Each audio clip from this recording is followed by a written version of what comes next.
best receivers in the NFL for 8 years now. 1,000 yards, 1,000 yards, 1,000 yards. It's a football season. Mike Evans is playing in. He's going to gain 1,000 yards receiving. Legend. Here's Mike Evans with us now. Hey, Mike, what's up, pal? What's up, fellas?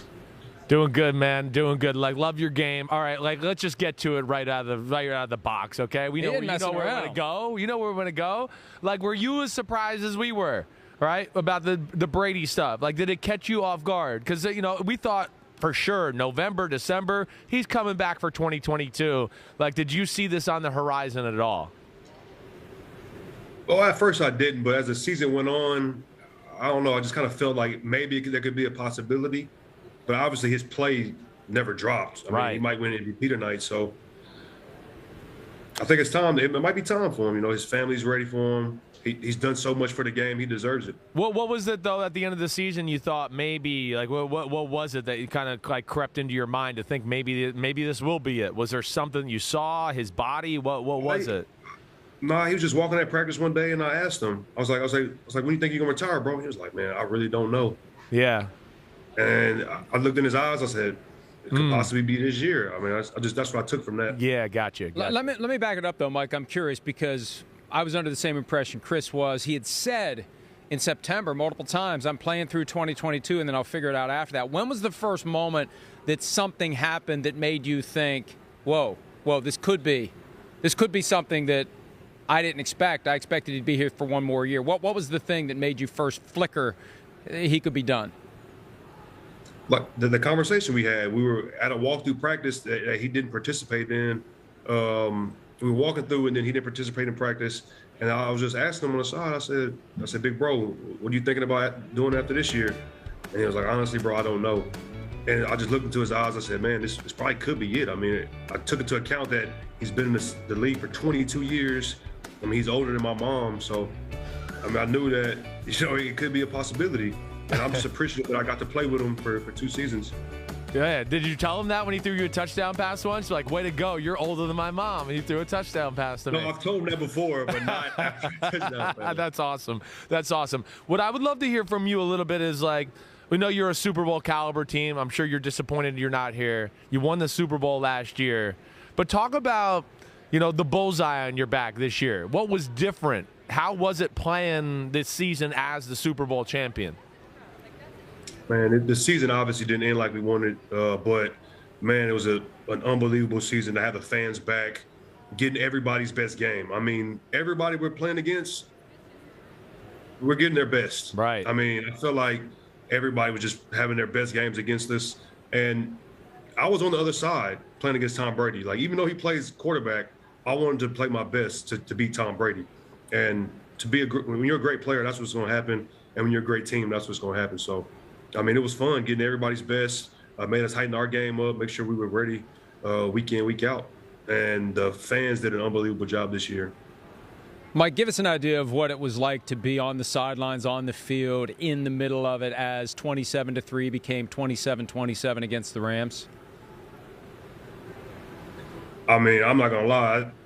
When they stormed out on us like that, I knew it was going to be tough to fight back. The defense got those couple turnovers. We started moving the ball a little bit. But we knew against the Rams that we had to start fast, and we didn't do that. The game wasn't decided on that last play or anything like that. It was us. We started slow, didn't make enough plays, and they were the better team. But it was a great run we had. I mean, we thought if we went to overtime that we were going to have a chance, but it didn't happen. Okay. You've had a lot of landmark things happen this year, all right? Maybe, okay, and I love you. You're the man. The bonehead move of the year, right? Bonehead of the year. What would that be? I'm giving away an NFL historic monument to some guy in the front row that was, supposed to be in the Hall of Fame. Just put us through your that whole sequence of events. Okay. Yeah. I'm running Chris Godwin scores before me, right? Right. And he gives the ball away. He barely gives the balls away. Right. Before Tom came, I always give the ball away because I show love to the fans. Especially if I see somebody wearing my jersey. Sure. I try to give them a cool souvenir. All right. So Chris catches 599. We're in the red zone. I run a glance route. And I run a pretty good route. And he puts the ball right on me. I catch it, take a little shot, stay up on my feet. and I feel big and strong, you know. So I do this, and I'm not thinking that it's the 600 touchdown ball. So Giovanni Bernard has the ball, and I'm used to doing my routine. I see a guy in the stands with the number 13 jersey on. He's like begging, like, "Hey, let me get that ball." So, I got you. So I went and grabbed the ball, ran up to him, gave him the ball. They announced it's Tom Brady's 600th touchdown pass. And I'm like, yo, what did I just do? And I was going to physically myself go to the stands and get the ball back. If I had to. That would have been great. Hey, help us out here because they expect us to know, and we have no idea. Week 1, 2022, who's the quarterback for the first game of the year for the Buccaneers? I would say your guess is as good as mine. Yeah, you got no clue right now. You really don't. Don't know right now. Yeah. I wish I did. It's got to be a weird situation. Yeah, it's got to be a weird situation to be into, like Mike's point, where you're like, you guys you're Super Bowl team still. Like, you're a Super Bowl team. You got to look at your roster and still go, damn. Four guys coming back for sure. Right. So that's got to be something that, I mean, at some point I would think they might even ask you to recruit somebody. Start calling and texting one of these quarterbacks that might be out there. Whoever it is, I hope it's soon. So, you know, at least in the next month or two, so I can, we can start working out together and, and getting that chemistry down. Yeah. But I hope it's soon, whoever it is. Right. If you had to pick just your gut feeling, is it going to be a guy who's currently on the roster or a guy who's not currently on the roster? Which way are you going? 50-50. Oh, what a look at that. That guy has been eating too many planter peanuts. He's getting smart here with his answers right here. Tell us about Planters. Well, Planters brought me in to promote the best peanut brand in the world. I love eating mixed nuts. I got a question for you guys. How do you eat your mixed nuts? That's a very funny question and a good one. In full? Or one no? by one? I'm usually pour a few into my hands and then just stuff them in my mouth. That's usually what I do. One by one. I'm a one by one. Yeah. One at a time. Pick out the almonds is what I do. Me and him are similar. Like we're similar. You're similar. That's not good for you. That means you got some talented, good looking. One at a time. Okay. All right. I like it. I go for the almonds and the cashews and the peanuts if that's the mix. That's how you go to the mix there? Planters has a Men's Health blend that is awesome. Yes. Awesome. It's got little pistachios in there too. Somebody's got to take the pistachios out of the shell one at a time and put them in the can. Right. Yeah, I love those. Yeah, not these though. These are good. Yeah. They come already unraveled. Yeah. So you're doing one at a time there is what you're telling me. That's it.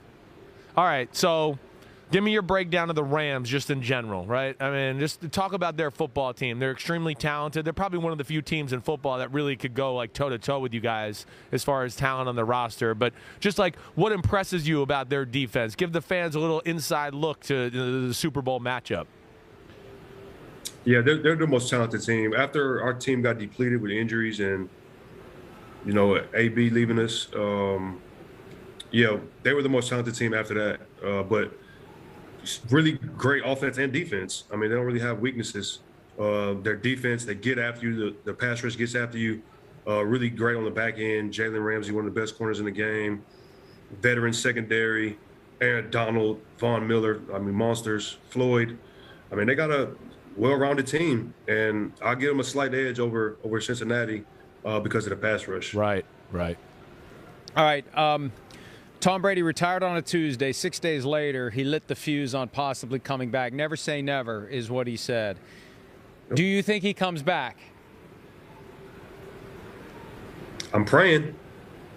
Oh, you want him to come back, and he comes back to you, but you think he's done. He got his mind made up. He's done, man. Yeah, he's done. Yeah. It seems that way. Well, we'll see how it plays out. Should be an interesting offseason. We hope you get your answer soon, Mike, on who your quarterback's going to be. And as always, we appreciate some of your time. Congratulations on all your success, pal.